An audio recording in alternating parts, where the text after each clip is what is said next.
ସମ୍ପାଦିତ। ଥରେ ଦେବର୍ଷି ନାରଦ ଶ୍ରୀକୃଷ୍ଣଙ୍କ ଦର୍ଶନ ପାଇଁ ଦ୍ୱାରକା ଆସିଲେ। ତାଙ୍କୁ ଦେଖି ସମସ୍ତ ଯାଦବ କୁମାରମାନେ ଆସନରୁ ଉଠି ପଡ଼ିଲେ। ତାଙ୍କୁ ସମ୍ମାନ ପ୍ରଦର୍ଶନ କରି ପ୍ରଣାମ କଲେ। କିନ୍ତୁ ଶାମ୍ବ ନିଜ ସୌନ୍ଦର୍ଯ୍ୟର ଗର୍ବ ହେତୁ ଆସନରୁ ଉଠିଲେ ନାହିଁ କି ପ୍ରଣାମ ମଧ୍ୟ କଲେ ନାହିଁ। ବରଂ ଦେବର୍ଷିଙ୍କ ରୂପ ଏବଂ ବେଶ ଦେଖି ହସିଦେଲେ।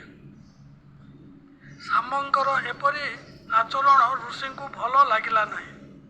ସେ ଭଗବାନ ଶ୍ରୀକୃଷ୍ଣଙ୍କୁ ଏହାର ସାମାନ୍ୟ ସୂଚନା ଦେଲେ। ଦ୍ୱିତୀୟବାର ଯେତେବେଳେ ନାରଦ ଆସିଲେ, ସେତେବେଳେ ଶ୍ରୀକୃଷ୍ଣ ଗୋପୀମାନଙ୍କ ସହିତ ଅନ୍ତଃପୁରରେ ବସିଥିଲେ। ନାରଦ ବାହାରେ ଠିଆ ହୋଇ ଶାମ୍ବଙ୍କୁ କହିଲେ, ବତ୍ସ, ମୋର ଆଗମନ କଥା ଭଗବାନ ଶ୍ରୀକୃଷ୍ଣଙ୍କୁ ଜଣାଇ ଦିଅ।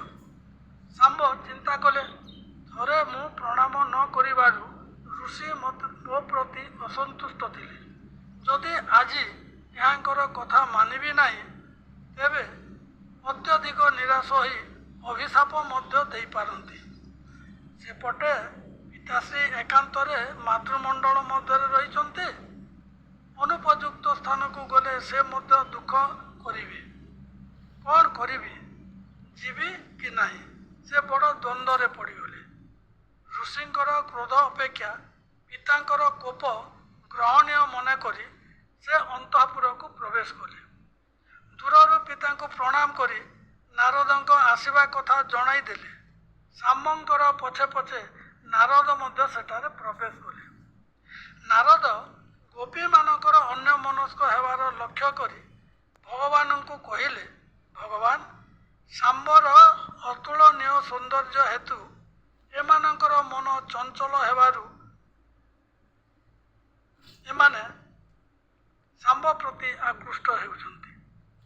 ଯଦିଓ ଶାମ୍ବ ସମସ୍ତ ଗୋପୀମାନଙ୍କୁ ମାତା ଜାମ୍ବବତୀ ସମାନ ଜ୍ଞାନ କରୁଥିଲେ, ତଥାପି ଦୁର୍ଭାଗ୍ୟ ହେତୁ ଭଗବାନ ଶାମ୍ବକୁ ଡାକି ଶାପ ଦେଇ କହିଲେ, ପ୍ରଥମେ ତୁମେ ନିୟମ ଉଲ୍ଲଙ୍ଘନ କରି ମୋ ନିକଟକୁ ଚାଲି ଆସିଛ।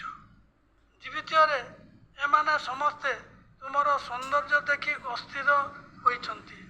ତେଣୁ ତୁମେ କୁଷ୍ଠ ରୋଗରେ ଆକ୍ରାନ୍ତ ହୁଅ। ଘୃଣିତ ରୋଗର ଭୟରେ ଶାମ୍ବ କମ୍ପିବାକୁ ଲାଗିଲେ। ସେହି ରୋଗରୁ ମୁକ୍ତ ହେବା ପାଇଁ ଭଗବାନଙ୍କ ଠାରେ ବହୁତ ଅନୁନୟ ବିନୟ ହେଲେ।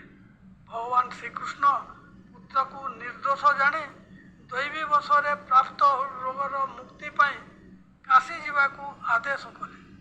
ଶ୍ରୀକୃଷ୍ଣଙ୍କ ନିର୍ଦ୍ଦେଶରେ ଶାମ୍ବ କାଶୀ ବିଶ୍ୱନାଥଙ୍କ ପଶ୍ଚିମ ପାର୍ଶ୍ୱରେ କୁଣ୍ଡ ନିର୍ମାଣ କଲେ। କୁଣ୍ଡ ନିକଟରେ ସୂର୍ଯ୍ୟଙ୍କର ମୂର୍ତ୍ତି ସ୍ଥାପନ କଲେ ଏବଂ ଭକ୍ତି ଭାବରେ ସୂର୍ଯ୍ୟଙ୍କୁ ଆରାଧନା କରି ରୋଗରୁ ମୁକ୍ତ ହେଲେ। ତେଣୁ ସମସ୍ତ ରୋଗ ହରଣକାରୀ ଶାମ୍ବାଦିତ୍ୟ ସକଳ ସୁଖ ସମ୍ପତ୍ତି ପ୍ରଦାନ କରନ୍ତି।